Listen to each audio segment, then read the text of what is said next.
আমাৰ সভাপতি ভাস্কৰ কলিতা, ৰাতুল শৰ্মা, প্ৰকাশ দাস, ৰমেন কলিতা। ভাৰত মাতা কি, ভাৰত মাতা কি।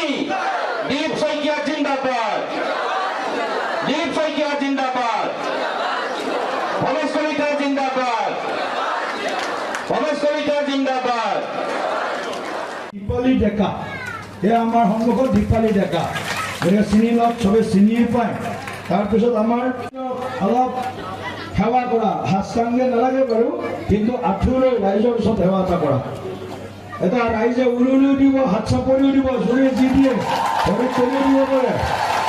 আপোনালোকৰ আশীৰ্বাদ বিচাৰিছে আমাৰ প্ৰাৰ্থীসকলে, এইসকলক আশীৰ্বাদ কৰি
মই 112 নং মুনাহাকুছি পঞ্চায়তৰ পৰা কাউন্সিলৰ পদত প্ৰতিদ্বন্দ্বিতা হৈছোঁ।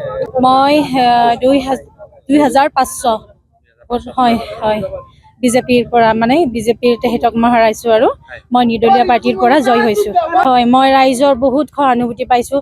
গতিকে মই শ্ৰদ্ধা ৰাইজসকলক কৈছোঁ যে তেহেতসকলে যেন মোক এনেদৰে সহানুভূতি জগায়। আগলৈকেও মই তেহেতসকলৰ দিহা পৰামৰ্শ মতেহে মই মোৰ সকলো কাম কাজ নিয়াৰিকৈ চলাই যাম বুলি মই ভাবিছোঁ।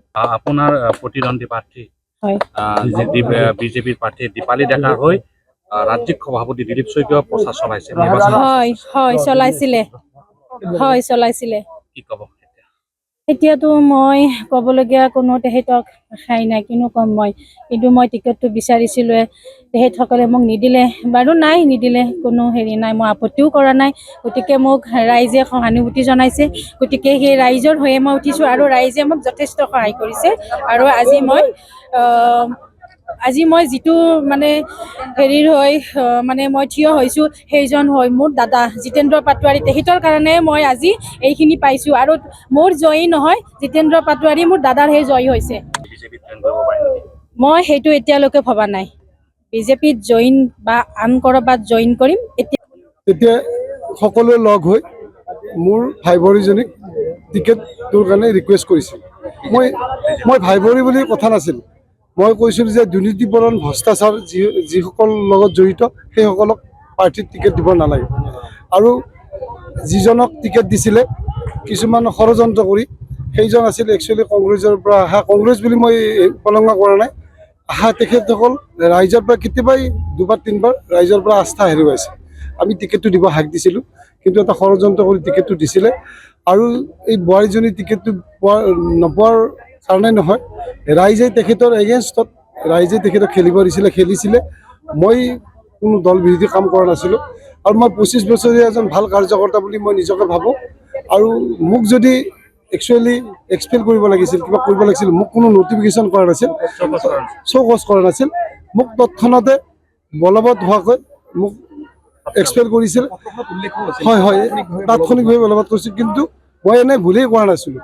আৰু মই এজন নিষ্ঠাৱান কাৰ্যকৰ্তা হিচাপে গোটেই অসমবাসী, গোটেই গোটেই হাজোবাসী গোটেই ৰাইজে জানে আৰু সেইকাৰণে বোধহয় আজি ৰাইজ ওলাই আহিছে ৰাইজৰ আস্থাত আজি প্ৰায় 4,000ৰো ততোধিক 4300 ভোট ৰাইজে দিছে আৰু তেখেতক জয়যুক্ত কৰিছে 2300 ভোটত জয়যুক্ত কৰিছে বেছি ভোটত জয়যুক্ত কৰিছে আৰু ৰাইজক সেই ক্ষেত্ৰত মই ধন্যবাদ জ্ঞাপন কৰিছোঁ কিছু শুভাকাংক্ষীয়ে যিসকল আশীৰ্বাদত আজি তেখেতে জয়ী হৈছে আৰু নিশ্চিতভাৱে ৰাইজৰ মাজত কাম কৰিম আৰু ভৱিষ্যতেও কাম কৰিম আমি এটাই কথা জানো যে ৰাইজৰ মাজত কাম কৰিবৰ কাৰণে আমাক পাৰমিশ্যন নালাগে আমি ৰাইজৰ মাজত থাকিম ৰাইজে যেতিয়া আশীৰ্বাদ দিব তেতিয়াই ৰাইজে যিকোনো খবৰৰ বাবে যোগাযোগ কৰক 7099017330 লগতে 7099017110 নম্বৰত।